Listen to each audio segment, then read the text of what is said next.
Glória a Deus.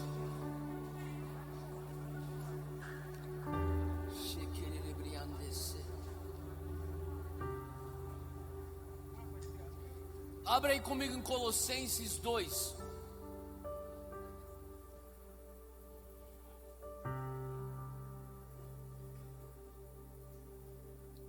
Uau, Deus tem algo especial para nós hoje à noite. Glória a Deus. Vocês estão sentindo a presença de Deus? Uau. Oh, Senhor, nossa oração é que durante a palavra tua presença venha aumentar constantemente. Que aumente mais, que nos envolva hoje. Nós te amamos. Colossenses 2,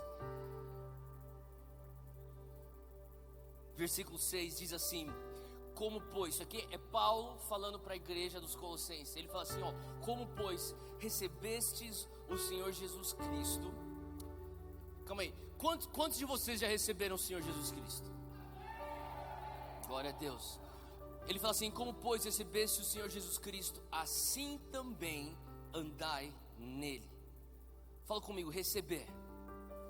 Fala andar. São duas coisas diferentes, não é verdade? Ele fala assim, ó: assim como você recebeu, eu quero que você ande. Sabe, não basta só você falar assim: Jesus, eu tô aqui, eu tô indo pro altar, eu quero nascer de novo, eu quero que o Senhor entre na minha vida e faça tudo de novo. Restaura. E Jesus vai restaurar, e Ele vai entrar na tua vida, o Espírito Santo vai fazer morada em você, e Ele vai fazer com que as coisas velhas fiquem para trás, e que coisas novas, e um futuro novo, e um plano dele venha estar diante de você. Mas Deus está falando assim: eu estou trazendo esse plano, que você não pode só receber, você precisa andar nele. Duas coisas diferentes. Sabe, eu não sei se você já assistiu o UFC. Alguém já assistiu o UFC aqui? Tá. Eu sei que pode ser um tópico um pouco controverso no meio de evangélicos, mas enfim, eu tenho uma confissão para fazer. Eu gosto de UFC. Alguns podem falar: pô, mas isso não é esporte. Pô, vamos deixar essa discussão para lá. Sabe, uma das coisas que mais me fascinou quando eu assistia o UFC é que, eu não sei se você já parou para pensar, mas quando aqueles caras estão saindo lá do vestiário, entrando no octógono ou no ringue, ou seja o que for, e tem aquela música lá, e os caras estão tocando aquela música, e os caras estão vindo com a equipe, tá ligado o que eu tô falando? Sabe o que eu tô falando?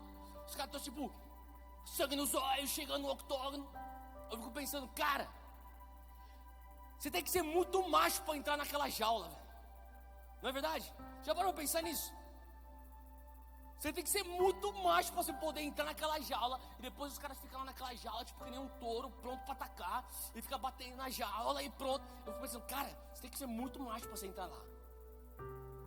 Eu lembro que eu estava pregando mais ou menos 3 anos atrás. Eu estava num culto de jovens da minha igreja, e eu estava ministrando lá, e de repente entrou um cara lá no fundo. Eu falei: pô, esse cara aí acho que eu conheço esse cara, eu vi esse cara de algum lugar. E dito e feito, era um lutador do UFC. E aquele dia lá ele veio pro altar, ele pediu oração, e ele aceitou o Senhor Jesus no coração dele. E a gente começou um relacionamento, uma amizade, e hoje ele é um dos membros lá da nossa igreja. E eu estava conversando outro dia com ele, e ele na verdade ele veio no final de um outro culto. Ele falou assim: Theo, ora por mim, cara. Eu falei: que foi? Eu acabei de assinar um contrato, tenho mais algumas lutas, e eu preciso de oração, cara. Eu falei: beleza, vamos orar.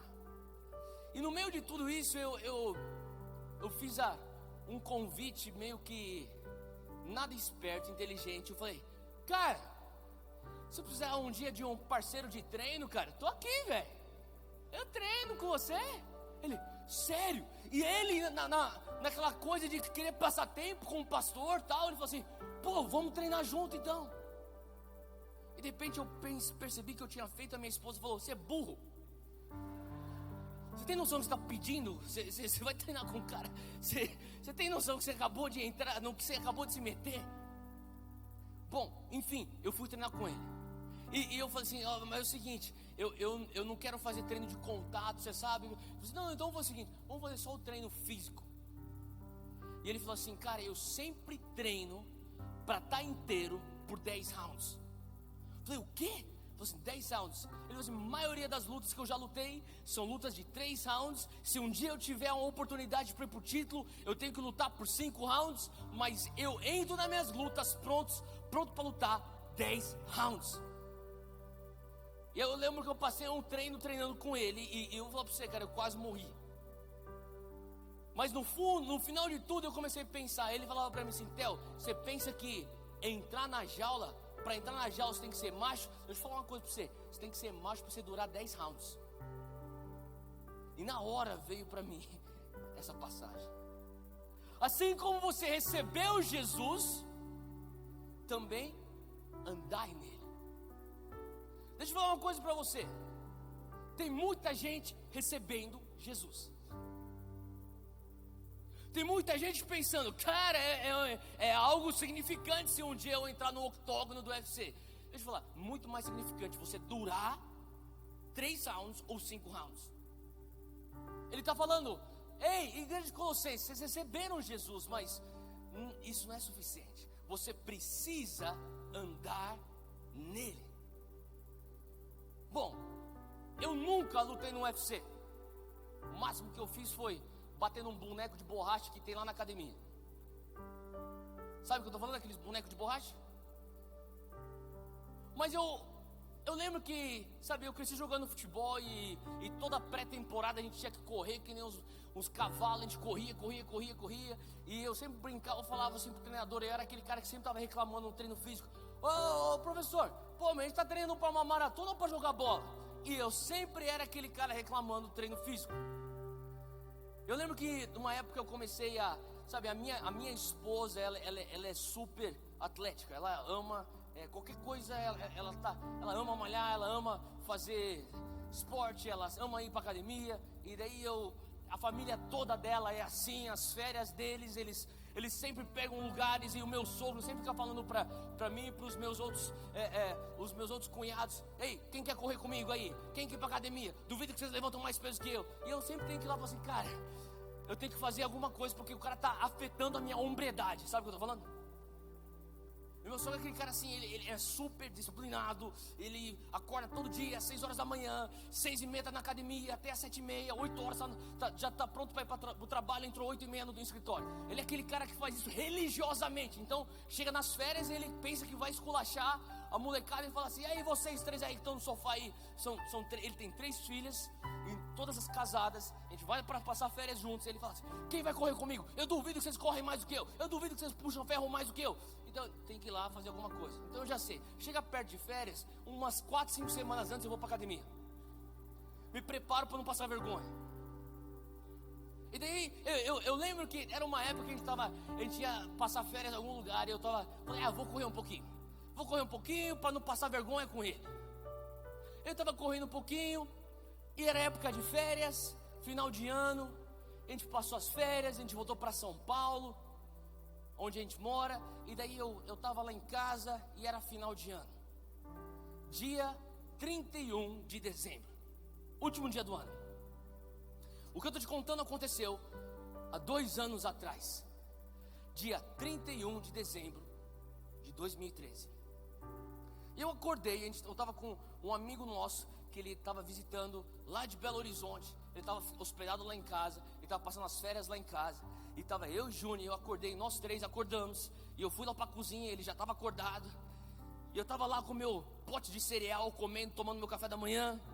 A Júnior fazendo as coisas dela lá. O meu amigo Natan lá também comendo uma torrada. E daí eu falei: aí, hoje é dia 31 de dezembro, é São Silvestre. Vocês conhecem São Silvestre? Quem conhece São Silvestre? Todo mundo conhece São Silvestre, né? São Silvestre. Sério mesmo? Que hora? Ele falou assim: meu amigo, ele é mineiro, lá de Belo Horizonte. Ele falou assim: sério mesmo? Hoje é São Silvestre, a famosa São Silvestre, a corrida aqui dos paulistanos aqui. A São Silvestre. Eu falei: é hoje. Ele falou assim: cara, o meu sonho é um dia correr a São Silvestre. Eu falei: vambora. Ele falou: brother, são 8 horas da manhã, a corrida começa às 10 horas. Ele falou: vambora, você tá afim? Eu falei: Cara, eu não treinei, eu não fiz a minha inscrição. E daí a Júnior falou assim: você não precisa fazer inscrição. Você pode fazer inscrição, você pode correr sem inscrição. Não vai dar essa desculpa que você não fez inscrição. Eu falei, é verdade. Daí meu amigo começou a falar: e aí, vamos correr? Vamos? Eu falei, mas não sei. Eu falei, tá bom, então vamos fazer o seguinte. Eu falei, não, é o seguinte, a coisa interessante e legal da São Silvestre é a largada. Sabe o que eu tô falando? A largada? Todas aquelas fantasias, aquele cara lá que é vestido de falcão, sabe aquele cara que parece um falcão? Tem o cantor Falcão, não o bicho Falcão. Daí tem o cara que é o Ayrton Senna, que tem o carro do Ayrton Senna de isopor, ele corre o tempo inteiro de macacão e de capacete. Tem a Mônica que corre também. Tem tudo, tinha até o Lula, só que naquela época o Lula não era o pichuleco, era o Lula mesmo. E tinha todo tipo de fantasia na São Silvestre. Você já assistiu a São Silvestre pela televisão? Deixa eu te perguntar, quem correu já São Silvestre? Existe alguém que já correu São Silvestre aqui? Ninguém correu São Silvestre, tá bom. Então deixa eu te contar como que é São Silvestre. Eu tava lá e falei assim pra você, cara, a coisa mais legal da São Silvestre é a largada. Então eles têm as caixas de som, parece uma festa, tem um DJ tocando, o som tá bombando, tem tudo, a mídia tá lá, a imprensa tá lá, os repórteres estão correndo pra lá e pra cá, tem a galera correndo lá, os grupos que eles se organizam em grupos pra correr, todo mundo com a mesma camiseta do mesmo grupo que eles estão correndo, e então, o pessoal tá tudo empolgado, tá se alongando, e eu falei assim, Natan, a coisa interessante da São Silvestre é assim, a corrida tem 15 quilômetros de duração.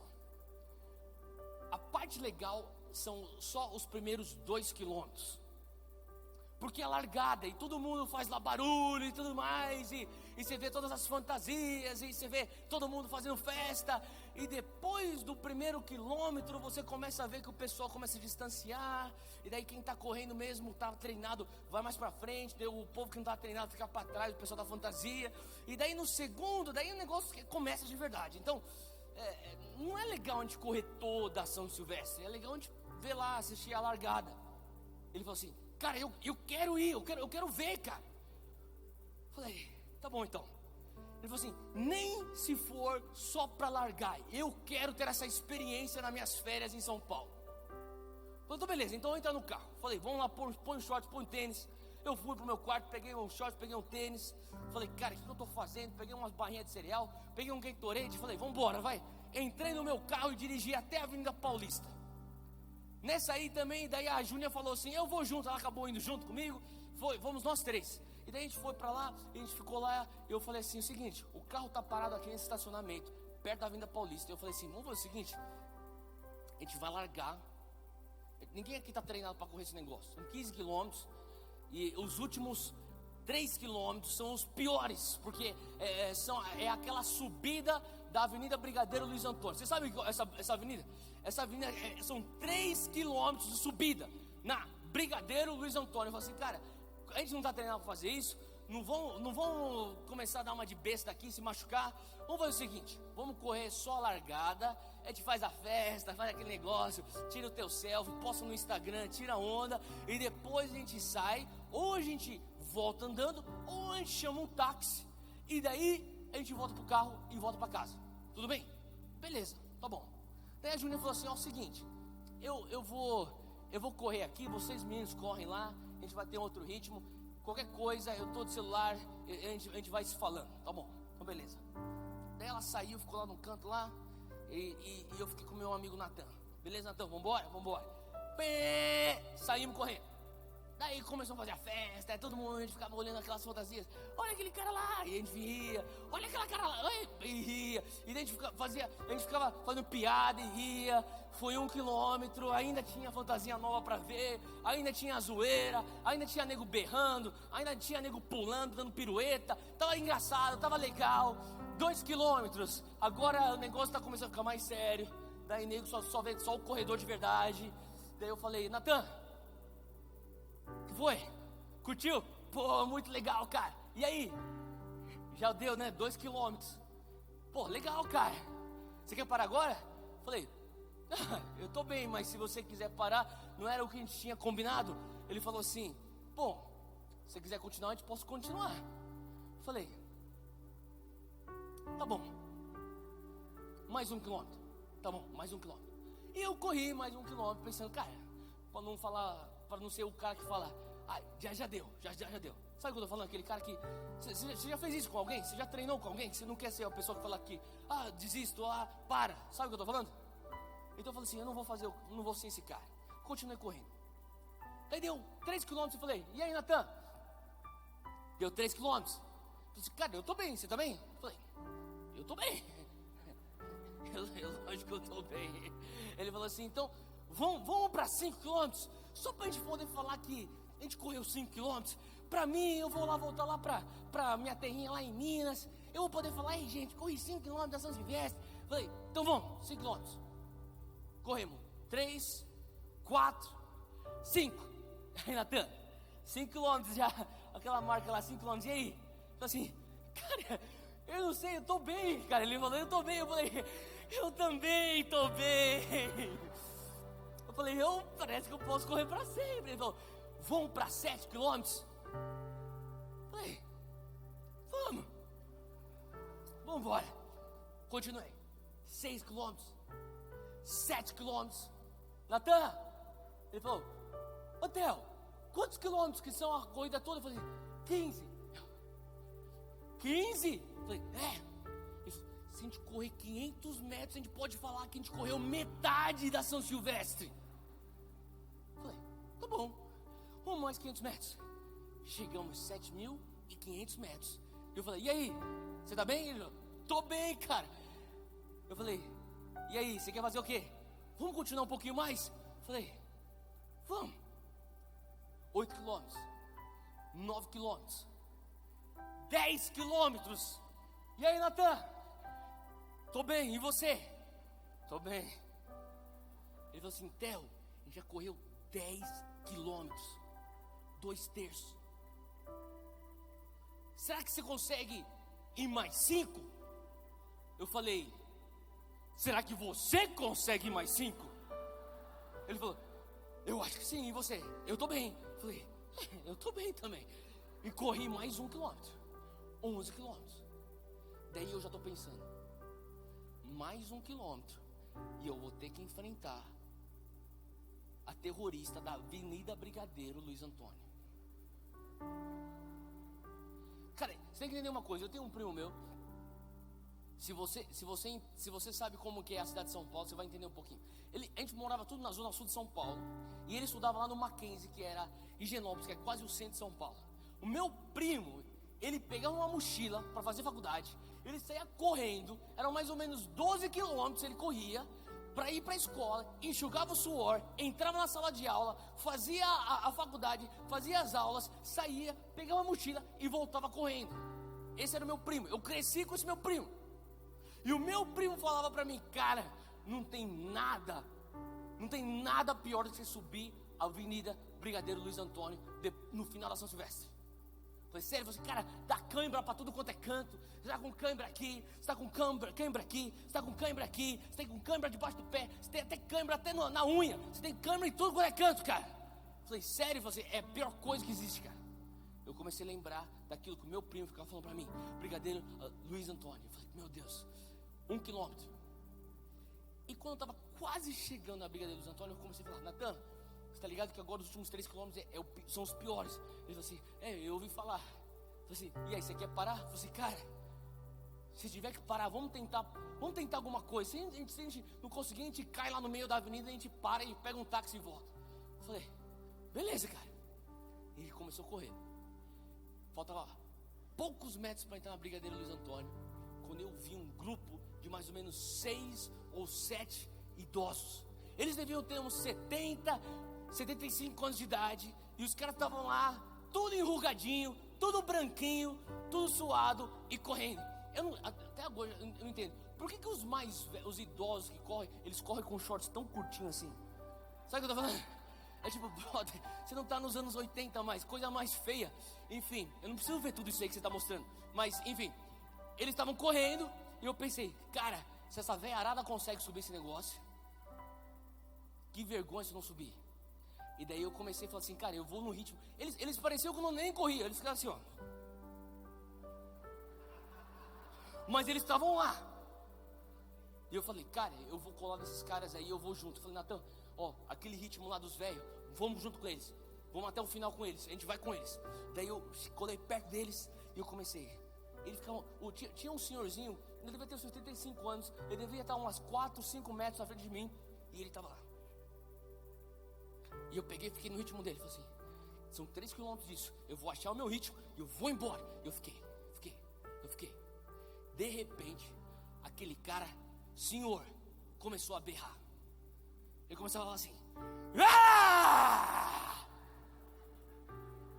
Falei, que cara psicopata. Ele, ah! Falei, o que esse cara tá fazendo? Daí eu vi que ele não estava gritando com ninguém.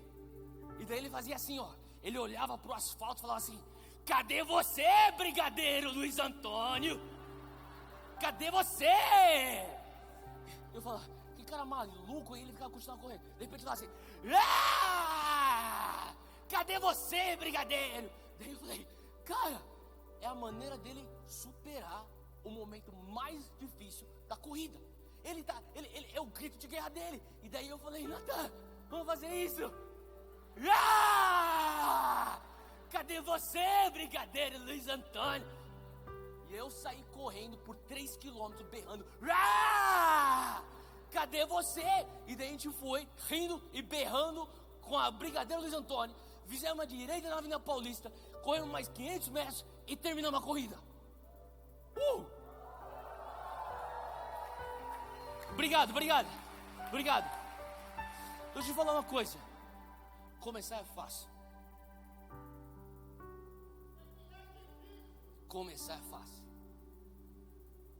Não é verdade? Sabe, quando eu comecei a lembrar a imagem daquele senhorzinho, se você tivesse numa caminhada frenética, andando assim, você ultrapassaria aquele senhor. Mas eu falo pra você, ele estava no ritmo dele, berrando, grito de guerra, apaixonado, focado, intenso. Ele estava indo até o final. Ele terminou logo atrás da gente. Eu lembrei naquele momento das palavras de Paulo: combati o bom combate, terminei a carreira e eu guardei a fé. Receber é fácil, assim também andar nele. Sabe o que ele está falando? O que é o assim também? Eu não sei se você lembra o dia que você recebeu Jesus. Eu com certeza lembro o dia que eu recebi Jesus. Eu recebi Jesus com 5 anos de idade, no acampamento de crianças da minha igreja, lá em São Paulo. Eu também lembro o dia que eu voltei para Jesus, quando eu infelizmente me afastei dos caminhos dele durante minha faculdade. E falo para você que são os 2 momentos que eu falei sim para Jesus. Com 5 anos, e ele mesmo assim me amou nos meus tempos que eu estava longe da presença dele. Me arrependo de todos os dias que eu fiquei longe. Mas eu estava aos 20 anos de idade, como qualquer outro universitário que não conhece Jesus, curtindo a vida numa balada. Estava bêbado, já fazia 10 horas, lá numa balada, lá na Flórida. E no meio de tudo aquilo, o Espírito Santo veio e me convenceu. Me convenceu do meu pecado, me convenceu do meu estado. Eu lembro que eu saí correndo, eu fui pro banheiro daquela balada, aquele som bombando, saí, corri, entrei, empurrei umas pessoas para entrar naquele banheiro, joguei água na minha cara, falei, não pode estar acontecendo isso comigo. Imediatamente eu fiquei sóbrio. Depois de 10 horas bêbado, em questão de 30 segundos eu estava sóbrio. Estava tão convicto do meu pecado, de uma maneira tão sobrenatural. Eu falei, Deus, o que está acontecendo? E o Senhor começou a falar comigo: você está perdendo o teu tempo. Eu estou te chamando de volta. Estou te chamando de volta agora. Eu tenho algo tão maior do que isso para você. E naquele dia eu disse sim para Ele. Eu não sei se você lembra o dia que você disse sim para Ele. Mas cara, eu disse sim para Ele chorando. Eu disse sim para Ele falando, Deus, tá bom, então é isso, então vamos, para valer, então é isso. Então eu vou. Eu disse sim para Ele falando, mundo, agora é sim para Jesus, cadê você?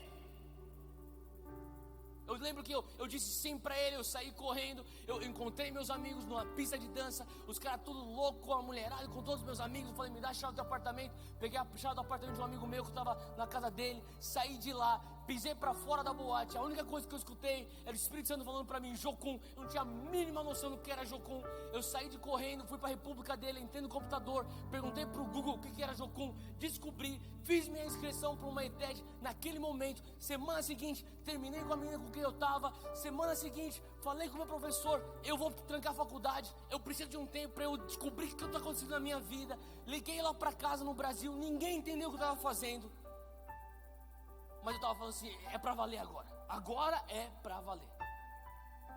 Paulo fala, você lembra disso, Theo? Eu falo, eu lembro. Assim também ande nele. Sabe, você largar numa São Silvestre, e a próxima vez que você estiver no dia 31 de dezembro com a televisão ligada, põe lá para se assistir. Você vai ver que é engraçado, que é legal, que é apaixonante, é alucinante, é muita adrenalina, é muito louco, é nego, uá! Todo mundo com suas fantasias, e todo mundo fazendo tchauzinho pra câmera, e o som bombando, o DJ tocando, é legal. Mas ele está falando assim, assim também como você largou lá na Avenida Paulista, suba assim também a Avenida Brigadeiro Luiz Antônio. É isso que ele está falando para a gente. Olha só o que ele fala, continua aí comigo no texto, versículo 7. Arraigados e edificados nele e confirmados na fé, assim como fostes ensinados, crescendo em ação de graça. Ele está falando assim, ó, assim como você recebeu, andai nele, enraizados, edificados e confirmados. 3 coisas, eu poderia passar aqui muito tempo falando sobre o que significa você estar enraizado, edificado e estar confirmado. Mas deixa eu te falar uma coisa. Eu creio que nós vivemos hoje numa sociedade, especialmente numa cultura evangélica, onde nós comemoramos muito pouco raízes e comemoramos muito a mais do que deveríamos comemorar os frutos. Faz sentido o que eu estou falando? Eu acredito nos frutos, porque a própria palavra diz, conhecereis a árvore pelo fruto. Mas eu falo para você, teríamos também estar falando um pouco mais de raízes, porque fruto não é contagiante. Você pode ficar perto de uma árvore que é frutífera, porque não é porque você está perto de uma árvore que é frutífera que você vai dar frutos. Desculpa, você vai ter que ter tua própria raiz. E Paulo está falando, ei, assim como você recebeu, andai nele. E andar significa você ter tua raiz. Andar significa você estar edificado. Para você ter um edifício, precisa ter uma fundação. Tenha a tua própria fundação. Seja confirmado. O grego original dessa palavra confirmado é esterizo, que significa estabelecido. Tem a ver com fundação também. Próxima vez que você estiver passando na rua e você vê uma árvore, quando você olhar para aquela árvore, eu tenho certeza que quando você estiver andando, você não vai ver a raiz. Você vai ver a copa, só que você não vai ver a raiz. Sabe, se eu não fosse pastor e eu me formei em psicologia, e se eu não fosse um psicólogo, uma das coisas que eu sempre quis e tive vontade e curiosidade era arquitetura.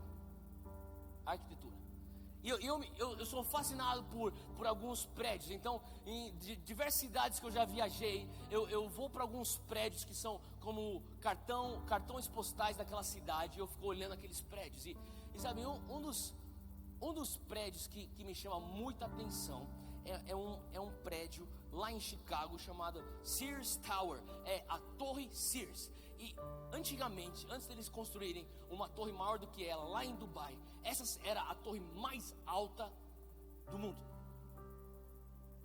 E sabe, se você vai lá em cima, você tem a oportunidade, você pega um elevador, você vai lá para cima, eles te levam para um ponto onde você encontra então um chão, que ele é um chão de vidro, ele é grosso, só que você consegue chegar lá nesse chão, e você consegue olhar lá embaixo, e você vê lá embaixo, no ponto mais alto daquela torre. Sabe, aquela torre você consegue ver enquanto você está voando de avião, está prestes a pousar em Chicago, você consegue ver aquela torre pela janela do avião. Sabe o que Paulo está falando? Todo mundo vê a torre, ninguém vê a fundação.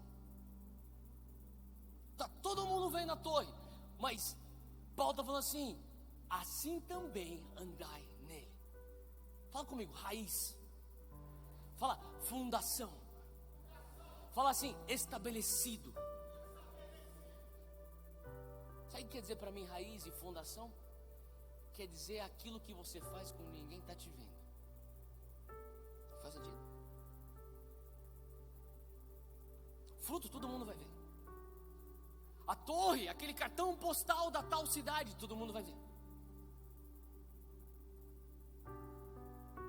Sabe o que eu sinto que a gente carece na nossa juventude evangélica no Brasil? Pessoas que estão comprometidas a construir raiz, pessoas que estão comprometidas a investir na sua fundação, sem pressa que todo mundo venha ver a copa da tua árvore, ou teu prédio que é para ser um cartão postal da tua cidade. Faz sentido? Paulo está falando assim: se você quiser andar, se você quiser manter essa mesma paixão que você começou, que você recebeu, você vai precisar ter raiz, você vai precisar ter fundação. Olha só uma outra coisa interessante que Paulo fala. Abre comigo 2 Timóteo, capítulo 1, versículo 8.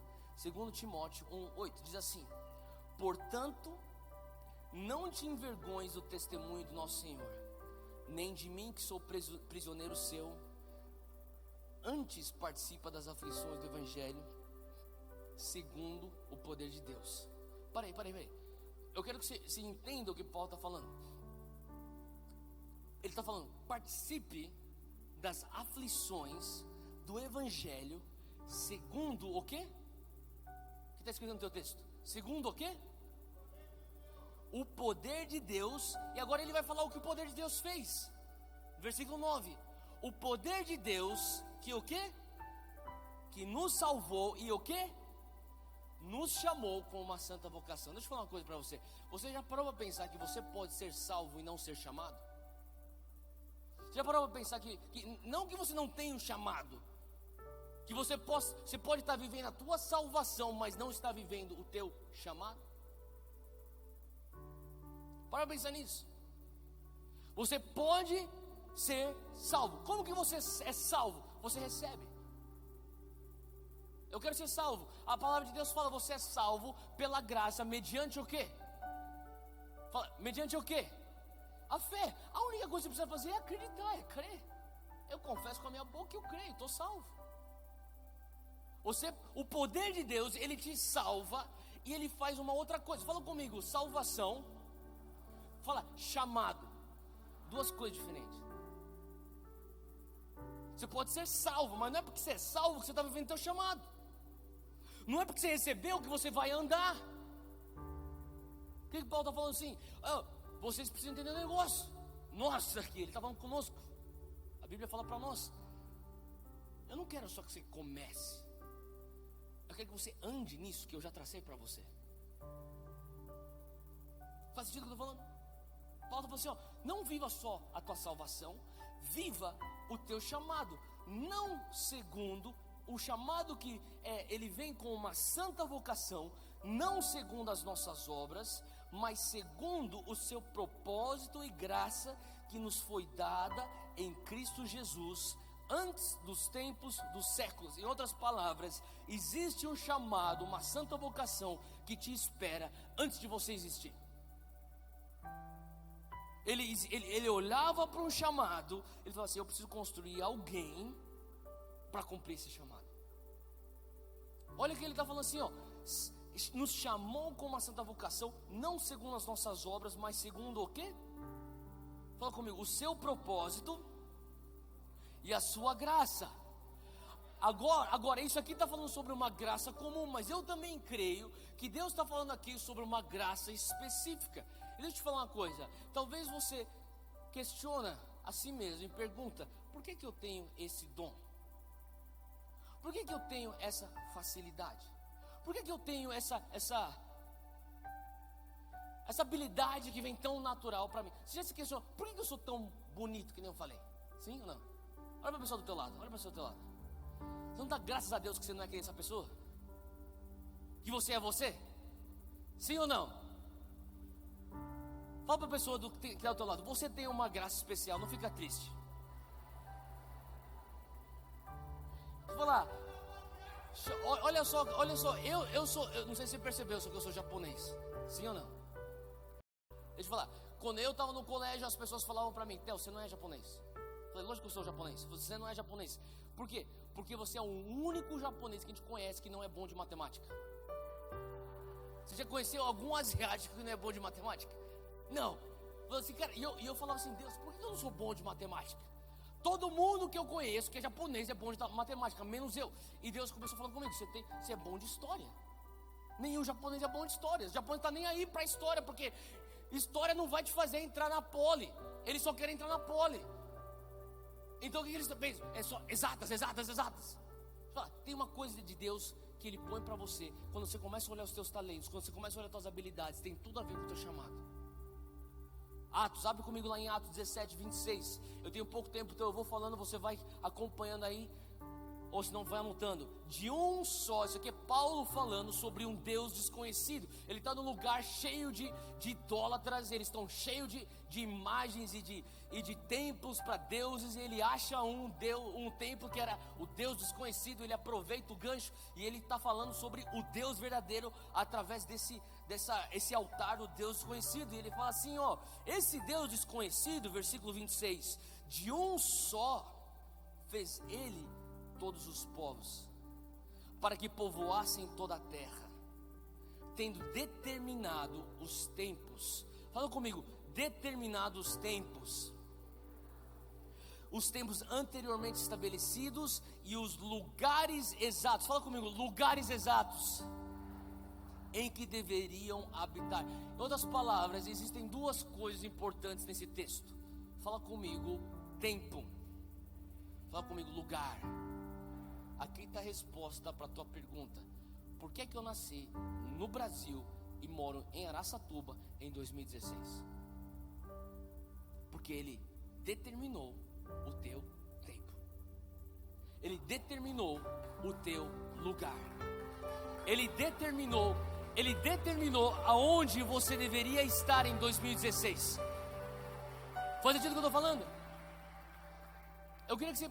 Eu vou falar uma coisa que pode soar um pouquinho bizarra, mas entenda o que eu estou querendo dizer com isso. Nos últimos 5 meses da minha vida, tem uma coisa que todo dia eu penso. E eu acho que cabe você também pensar isso um pouco mais. Nos últimos 5 meses, todos os dias, eu penso sobre o dia que eu vou morrer. Para pensar nisso. A cada dia que passa, nós estamos mais perto da nossa morte. Eu não sei porquê, quer dizer, na verdade eu sei porquê eu estou pensando assim. Porque há uns 5 meses atrás eu passei no aeroporto para pegar um amigo meu que é pastor. Ele ia trazer uma palavra lá na nossa igreja. Ele entrou no meu carro, falei, e aí? Ele falou, vamos comer alguma coisa, estou morrendo de fome. Eu falei, beleza, vamos para o shopping lá perto da igreja. Fui para esse shopping, parei o carro, saí do carro no estacionamento do shopping. 2 meninas saíram correndo da rua para entrar no shopping, berrando, desesperado. Falei, calma, o que aconteceu? O que aconteceu com vocês? Elas falaram assim, o homem lá fora. Saí correndo, eu e esse meu amigo, o nome dele é Guga. Alguns de vocês devem conhecer o Guga Paiva, lá de Brasília. A gente saiu correndo, a gente chegou na rua, tinha um homem na rua, caído, com 2 balas no peito. A gente saiu correndo, atravessou a rua, a gente foi para lá. Daí uma pessoa falou assim, eu vi tudo. São 2 meninos, eles eram adolescentes, puseram a arma no peito dele e deram 2 tiros. Saíram correndo por aquela rua lá.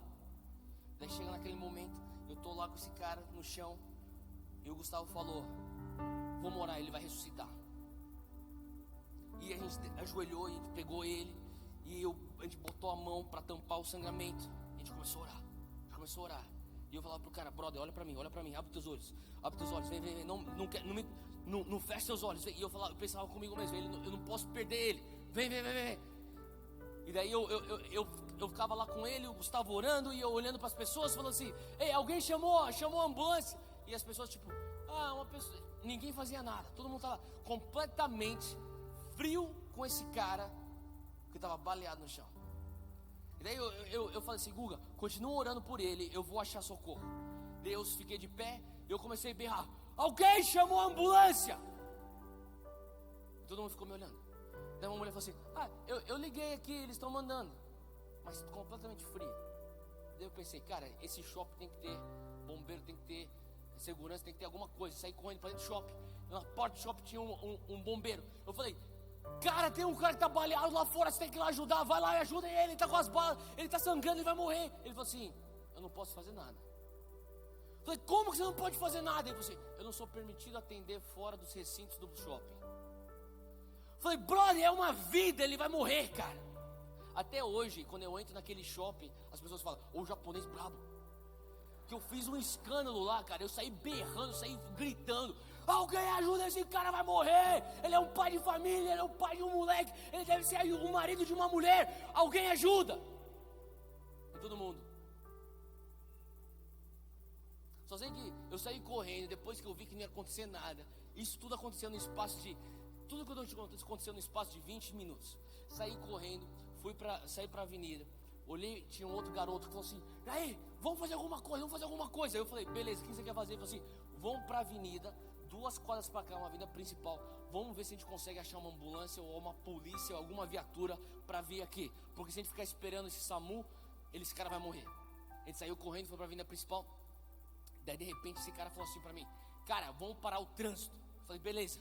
Ficamos de pé na frente da avenida, na avenida Giovanni Gronk, lá no Morumbi. Paramos o trânsito. Ele falou assim, tem uma ambulância lá. Saímos correndo, fomos para a ambulância. Ele foi, na verdade, ele entrou dentro da ambulância. Na verdade, ele quis entrar, o cara não deixou. Ele começou a sinalizar pro cara, correu, levou a ambulância lá do lado. Quando chegou lá do lado, daí começou a chegar outra ambulância do SAMU. E daí as pessoas falavam, e o que dá para fazer? Daí o cara abriu.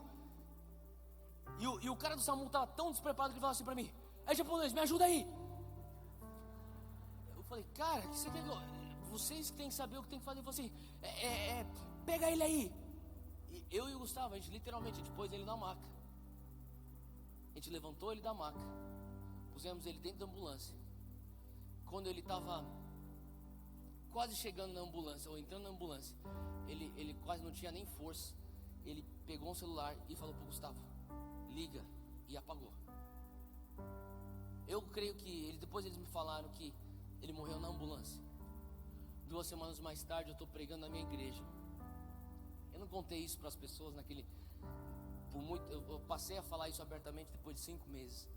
Eu estou pregando na minha igreja. Depois um dos líderes nossos me sinalizou, falou assim, terminou o culto, eu saí, eu desci. Ele falou assim, ó, essa aqui é a viúva daquele rapaz que você socorreu. Eu falei, eu quero orar com você. Eu falei, o que a nossa igreja pode fazer para te ajudar? Ela falou assim, você não precisa fazer nada, minha empresa está cuidando. Graças a Deus eles estão cuidando, arcando com os custos.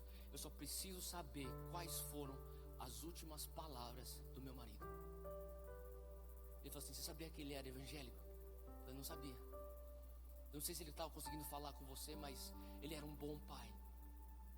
Você sabia que ele deixou para trás uma filha de 8 anos de idade, que é loucamente apaixonada pelo pai dela? Eu não sabia.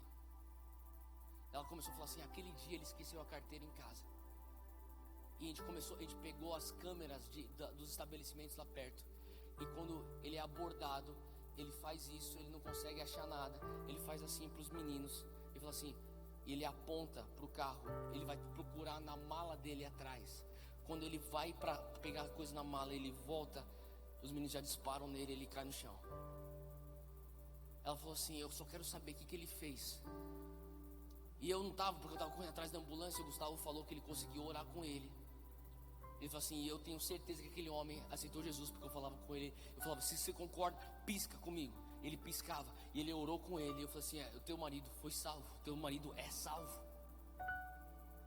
E sabe, naquele momento, aquele cara cuja vida saiu na minha frente, ele tinha 3 anos a mais do que eu. Eu fiquei imaginando, sabe, a questão da vida, porque 5 meses depois daquele episódio onde esse homem morre literalmente nos nossos braços, nas minhas mãos nasce o meu filho. Eu tô lá no hospital, isso aqui, há 1 mês atrás, e eu falei pra médica, ó, eu não sei, eu quero ser as primeiras mãos que tocam no meu filho, eu quero que sejam minhas mãos. Ela falou, impossível, porque o protocolo desse hospital não permite fazer. Não permite nada, eu vou dar essa luva aí, eu vou fazer isso. Daí a mulher, tá bom, dá uma luva aí pro rapaz. Daí me deram a luva, fizeram aquela frescurinha lá que o médico faz, vai botar a luva. E eu fiquei lá, e assim que ele nasceu, peguei o menino. E daí eles falaram, passa pro pediatra. E passei pro pediatra. Primeiras mãos tocaram no menino, foram as minhas. Eu lembro que depois do parto eu estava lá no quarto sentado, minha esposa também se recuperando, e eu pensando, Deus, que coisa mais louca. 5 meses atrás eu vejo a vida sair de um corpo humano. 5 meses mais tarde, estou aqui, eu vejo vida entrando nessa terra. Sabe, eu não sei se você parou para pensar no teu propósito quando você pensa em relação à morte.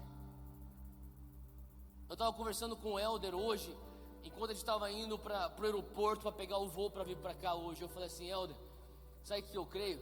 Eu creio que quando eu morrer, eu vou ser digno de pelo menos algumas pessoas falarem para os seus chefes, chefe, hoje eu vou ter que sair mais cedo, porque eu tenho que ir para um funeral, porque um cara que marcou a minha vida morreu, e eu preciso no mínimo prestar homenagem a ele e a família dele. Eu falei para o Helder, sabe que é uma coisa triste? É você ir para um funeral onde você vê que está vazio, onde uma pessoa saiu dessa terra e ninguém sentiu a falta dessa pessoa. Como que é o teu funeral? Quando você para imaginar o dia da tua morte, como que é o teu funeral?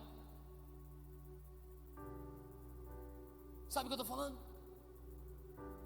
Paulo está falando assim, ei, os teus tempos já foram predeterminados, os teus lugares já foram predeterminados. Por isso que você não nasceu na Idade Média, no Reino Unido, lá na Europa. Por isso que você não nasceu em 1930 e viveu durante a ditadura militar aqui no Brasil. Por isso que você não nasceu, sei lá, há 100 anos atrás e estava morando lá no Japão. Por isso que você está aqui hoje, em 2016, morando em Araçatuba, porque tem a ver com o teu chamado, porque tem a ver com algo que é mais do que ser salvo, tem a ver com algo que você fala assim, eu estou vivendo a minha santa vocação. Faz sentido o que eu estou falando? Quando você começa a ver a morte tão rápida indo da tua vida, e a vida entrando tão rápido nessa terra, você começa a questionar algumas coisas da tua vida. Por exemplo, o que é que eu vou fazer em 2016 para marcar esse mundo? Ou como que eu vou viver esse próximo mês de fevereiro para chegar mais perto do plano de Deus para minha vida? São coisas que eu fico pensando. Eu fico pensando, talvez você não pense isso, mas eu estou falando o que eu penso. Sabe, eu não sei você, mas eu creio que Deus está chegando, Deus está trazendo para nós como igreja de Jesus Cristo no Brasil. E eu falo para a nossa geração. Sabe o que a gente precisa na nossa geração? Deixa eu fazer um papo. Eu vou falar um papo reto com todo mundo aqui, tudo bem? Vou ser um pouco vulnerável aqui com vocês. Vou rasgar um pouquinho. E talvez eu nunca mais te veja. A real é essa. Eu tenho tido o privilégio e a honra de viajar para muitos lugares no Brasil, para pregar para muitos jovens no Brasil. Muitos jovens evangélicos. Nós vivemos uma cultura evangélica no Brasil que, eu não sei se você percebeu, mas ela é enorme. Existe tudo evangélico no Brasil. Tem calça jeans evangélica, tem boné evangélico, tem disco evangélico, tem rádio evangélica, tá cheio de coisa evangélica. Caderno evangélico, caneta evangélica, tá tudo cheio de coisa evangélica. E quem sabe no meio dessa frenesi, essa coisa alucinante de evangélico, de gospel para todo quanto é canto, talvez você se encontre, talvez, que nem às vezes eu fico falando, Deus, por favor, não me permita ser assim, como um boi que está sendo levado por um bando de boi, andando por uma direção que eu nem sei para onde que eu estou indo. Faz sentido o que eu estou falando? Você tem que ser louco pelo evangelho. Você nem sabe o que é o evangelho. Sabe o que eu estou falando? Eu tenho que viver o plano de Deus. Qual que é o plano de Deus na tua vida? O que Deus te chamou para você fazer? Por que você tem os talentos que você tem? Por que você tem os dons que você tem? Por que Deus te pôs aqui em Araçatuba? Deve ter algum propósito nisso. Por que você está vivo hoje em 2016 e você não estava com 21 anos de idade em 2006? Porque deve ter algum plano de Deus nisso. Sabe, eu fico imaginando o que seria da nossa nação se nós fôssemos um pouco mais intencionais. Se nós falássemos: Deus, eu quero ter uma visão daquilo que eu nasci para cumprir nessa terra. Eu estou aqui por quê? Hoje a minha vontade é que você saia com muito mais perguntas do que respostas. Eu quero ler para você um texto, uma frase que me marcou profundamente esses últimos meses. Talvez você já escutou essa frase. É a seguinte: não vamos colocar meta, vamos deixar a meta aberta. Mas quando atingirmos a meta, vamos dobrar a meta. É talvez a coisa mais antibíblica que eu já escutei vindo. Não, outras coisas eu já escutei, bem antibíblicas vindo dela. Mas o que eu estou querendo dizer com você é: a gente ri dessa frase. Não vamos colocar meta, vamos deixar a meta aberta. Se porventura acidentalmente tropeçarmos e cairmos no cumprimento da meta, nós dobraremos a meta. Que coisa mais sem noção. Não vou dar uma visão para o meu andar com Jesus. Vamos deixar isso aberto. Se porventura eu me encontrar cumprindo a vontade de Deus na minha vida, eu falo: Deus, eu quero cumprir mais a tua vontade de Deus aqui na minha vida. Qual que é a tua visão de vida? Qual que é a tua santa vocação? Você está vivendo hoje só salvo, ou você está vivendo chamado? Você só recebeu, ou você continua andando nele? Sabe, eu creio que Deus está hoje dando uma oportunidade para todos nós. E eu falo para você, isso aqui não é só para você, isso aqui é para mim todos os dias. Eu me questiono: Deus, será que eu estou vivendo? Eu estou chegando cada vez mais perto. Eu sei que soa um pouco estranho o que eu vou falar, mas e que nem já soa as outras coisas que eu falei, mas de vez em quando eu visito cemitérios. Eu visito cemitérios de pessoas que nem sei quem são. Eu morei por 3 anos do lado de um cemitério lá nos Estados Unidos, quando eu estudava e trabalhava por lá. E naquele cemitério tinha uma árvore muito grande e tinha um gramado muito bonito. E nesse gramado eu sentava e eu olhava várias lápides de pessoas que tinham morrido. E às vezes eu ia lá e eu pegava uma maçã, e ele era do lado de perto de casa, e eu saía andando pelo quintal, chegava lá, sentava, ficava comendo minha maçã e ficava olhando aquelas lápides. Eu ficava imaginando: quem são essas pessoas que estão lá? Quem elas deixaram para trás? E sabe o que eu ficava pensando? Eu ficava observando que algumas lápides tinham flores frescas.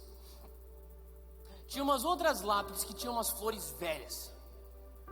E tinha umas outras lápides que eu nunca vi flores sobre elas. Eu fiquei pensando: será que um dia eles vão passar aqui por flores na minha lápide quando eu morrer? Será que quando eu morrer alguém vai sentir minha falta? Eu sei que pode soar para você um papo motivacional o que eu estou falando para você agora. Mas escuta, eu decidi uma coisa. Esse carnaval eu estou pregando em 8 lugares. Eu falei: Deus, eu não vou fazer essa frenésia de carnaval que eu já fiz outros anos se eu não falar papo reto, aquela coisa que eu vou chegar em casa e falar assim: valeu a pena. E sabe o que faz para mim valer a pena? Quando eu vejo uma geração de jovens cristãos no Brasil se levantando. Nós vamos ser intencionais. Faz sentido o que eu estou falando? Nós não precisamos mais jovens se aderindo a uma cultura evangélica. Eu não sou nada contra a cultura evangélica. Isso não vai mudar o Brasil. Sabe, hoje o IBGE diz que nós somos 24,8% de evangélicos no Brasil. Eu estava conversando com um amigo meu que é um deputado estadual, Carlos Alberto Bezerra Júnior. Ele falou para mim assim: Theo, 2 meses atrás. Estava tomando café, ele falou: Theo, você não vai acreditar o que está acontecendo. Eu falei: o que foi? Vai sair a nova estatística do IBGE. E você sabia que vai ter 2 categorias para evangélicos? Eu falei: como assim? Assim, nós somos hoje 1/4 da população brasileira, mas dentro desse 1/4 vai ter evangélicos praticantes e evangélicos não praticantes. Eu sou um pouco mais velho do que a maioria de vocês. Eu nasci em 1980, cresci nos anos 80. Quando eu era moleque, eu estudava num colégio que não era cristão. Eu era o único moleque cristão naquela escola, ou melhor, evangélico. O resto maioria eram católicos. Eu perguntava: ô Ricardinho, você tem religião? Tenho. A gente é católico. Mas você é católico de ir para a missa? A gente vai na Páscoa. E você, Marcelinho, você tem religião? Sim, nós somos católicos não praticantes. Talvez você nem pegou essa época. Quando eu cresci, era assim. E aí, irmãozinho, você tem religião? Eu sou evangélico, mas eu sou evangélico não praticante. É a coisa mais ridícula que eu já ouvi. Sabe por quê? É que nem, não vamos pôr meta, vamos deixar a meta aberta. Quando atingirmos a meta, dobraremos a meta. O que eu estou falando aqui? Eu vou terminar com um último versículo. Provérbios 29, 18. Provérbios 29, 18. E assim eu termino hoje. Onde não há visão profética, o povo se desvia. Mas como é feliz quem obedece à lei. Onde não há revelação divina, ou onde não há visão profética, o povo se corrompe, ou o povo se desvia. Mas bem-aventurado, como é feliz aquele que obedece à lei. Existe uma versão chamada A Mensagem, que de vez em quando eu gosto de ler. E olha só como essa versão traz esse versículo de Provérbios 29, 18 para nós. Diz assim: se as pessoas não enxergam o que Deus está fazendo, as pessoas tropeçam em si mesmas. Deixa eu falar uma coisa para você. Deus está fazendo algo. Deus está fazendo algo comigo ou semigo, com você ou sem você. Deus vai cumprir o propósito dele. Quando eu era um moleque, a gente tinha uma brincadeira que era pega-pega, esconde-esconde, ou seja, o que for que você brincava quando você era criança. Mas provavelmente, em algum momento no pátio, tinha uma pessoa que falava assim: quem quer brincar de esconde-esconde, põe o dedo aqui, se não vai fechar. 1, 2, 3. Não tinha? E o que todo mundo fazia? Saía correndo desesperadamente, como se a vida dependesse de você brincar naquela brincadeira. E você atropelava as pessoas, você tropeçava em lancheira, você empurrava a coleguinha para você botar o teu dedo e falar assim: eu quero estar nisso. Sabe o que eu escuto toda vez que eu tenho orado pelo Brasil e pela nossa geração? Eu escuto Deus falando: quem quer brincar de avivamento, põe o dedo aqui, se não vai fechar. 1, 2, 3. E deixa eu falar uma coisa para você. Ele vai fazer o avivamento de qualquer jeito, com você ou sem você. Que nem eu falei, conosco ou sem nós, ele vai cumprir os propósitos dele. Mas eu tenho entendido, a gente fala muito de avivamento, mas sabe o que avivamento tem a ver? Com você entender teu propósito. Avivamento tem a ver com você entender teu dom. Avivamento tem a ver com você entender teu lugar. Avivamento tem a ver com você entender a tua missão. Por que você faz o que você faz? Eu não quero viver aquele enredo do samba: deixa a vida me levar, a vida leva eu. E você pode simplesmente viver teu cristianismo num piloto automático, vindo todo domingo para a igreja, indo toda quarta-feira para a tua célula, indo todo sábado para o culto de jovens, sem perguntar: por que eu estou aqui? Qual é o meu propósito? Sabe, eu sinto que Deus está falando assim: ó, se você não tiver uma visão, é natural o desvio. Hoje a minha oração é que Deus venha nos dar uma visão. Hoje sabe, e talvez você fale assim, eu tenho. Deixa eu falar uma coisa. Peça para ele então uma visão HD, High Definition. Hoje em dia tem Ultra HD. Você já viu aquelas TV Ultra HD no shopping? Cara, peça tipo, Deus, eu tenho uma noção do que é a visão que o Senhor tem para a minha vida, mas me traz uma definição maior, me traz uma definição em alta resolução, me traz uma visão ultra alta resolução. Eu preciso disso, Pai, porque a Tua palavra diz, se eu não consigo enxergar o que o Senhor está fazendo, eu vou tropeçar em mim mesmo. Eu não quero. Eu tenho pouco tempo nessa terra. Se você for pensar a nível de história, os nossos 73 anos, que é a média nacional de um homem brasileiro, é muito pouco. O que você está fazendo com isso? O que nós estamos fazendo com isso? Hoje eu creio que é uma noite onde Deus quer trazer talvez esse entendimento de propósito em nossas vidas. Ele quer retomar a intencionalidade nos nossos corações. Ele quer falar para você, não é só receber, é você andar comigo. Não é só você ser salvo, é você viver o teu chamado. Hoje eu creio que Deus está falando para nós, sabe, não é hora de você simplesmente deixar sem meta a tua vida, mas põe uma meta, põe uma visão. E quando você fala assim, Deus, eu preciso cumprir isso, eu quero ter parte no teu propósito aqui no Brasil.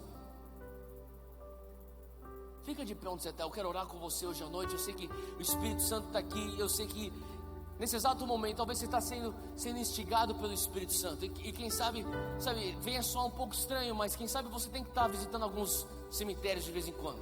E você pensar, Deus, o que eu estou fazendo? Eu não estou querendo sugerir aqui que todo mundo aqui está sem visão. Não é isso que eu estou querendo sugerir. Mas o que eu estou querendo sugerir é que nós precisamos de intencionalidade.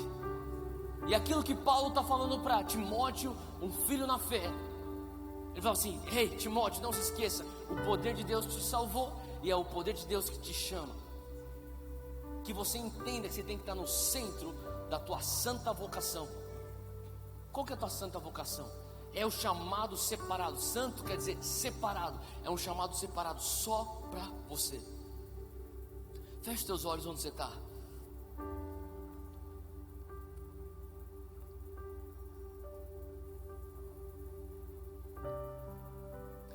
Hoje à noite eu sinto que é uma noite onde Deus, eu não sei, mas eu tava meditando sobre hoje à noite. Eu sentia Deus falando sobre duas coisas em específico.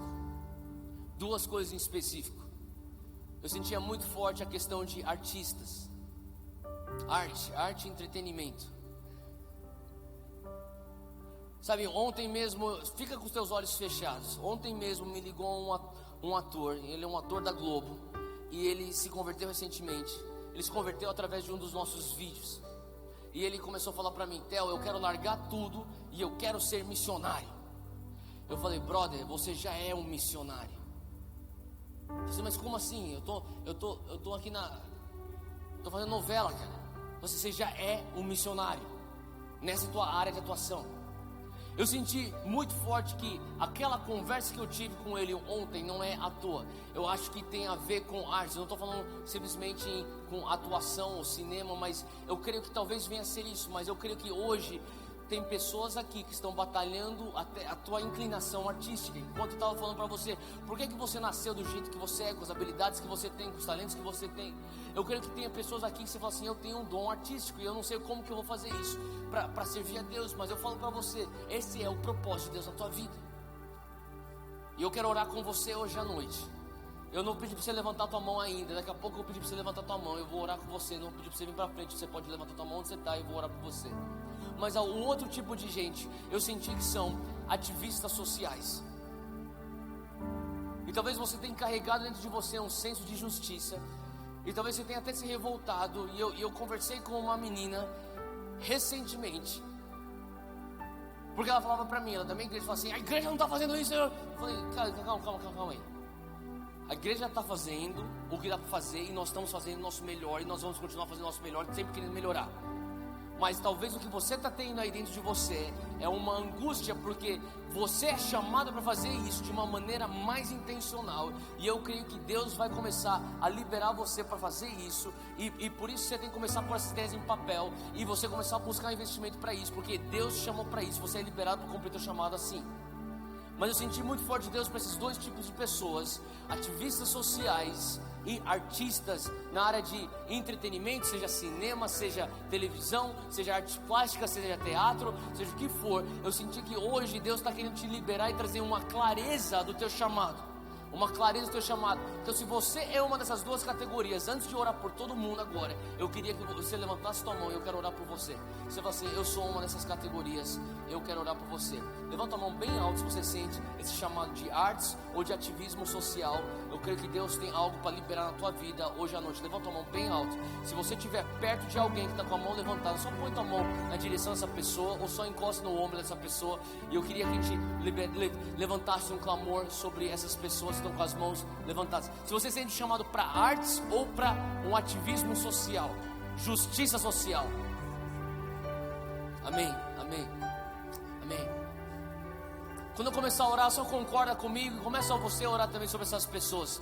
Pai, nós te agradecemos por esses ativistas sociais, nós te agradecemos por esses artistas, eu te agradeço porque eles são canais de expressão da tua criatividade, eu te agradeço porque eles são canais da expressão da tua justiça, eu te agradeço, Pai, porque eles têm uma voz que o mundo vai escutar, eu te agradeço, Pai, porque eles vão ser aqueles que vão formar opinião. Pai, eu te agradeço porque eles são a voz daqueles que não têm voz. Em nome de Jesus agora eu peço que o Senhor dê graça a essas mãos levantadas. Eu peço que o Senhor venha trazendo uma definição maior de chamado.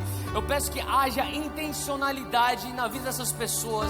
Eu peço que o Senhor venha estar pondo um fogo neles agora, que venha começar a arder, até eles começarem a cumprir, entrar naquilo que é a tua santa vocação para eles nesse momento. Pai, nós te agradecemos porque eles estão andando contigo. Eu sei que eles já estão vivendo seus chamados contigo, mas eu peço por algo mais detalhado nesta noite. Pai, em nome de Jesus, eu peço por conexões divinas. Eu peço que o Senhor vai estar destravando agora, em nome de Jesus, os recursos para que isso venha a ser viabilizado. Em nome de Jesus, bolsas de estudo, eu peço que venham a ser destravados. Em nome de Jesus, viagens venham a ser destravadas agora. Em nome de Jesus, mentores venham a ser destravados. Em nome de Jesus, conexões divinas sejam destravadas. Em nome de Jesus. Amém, amém, amém. Glória a Deus. Apóstolo.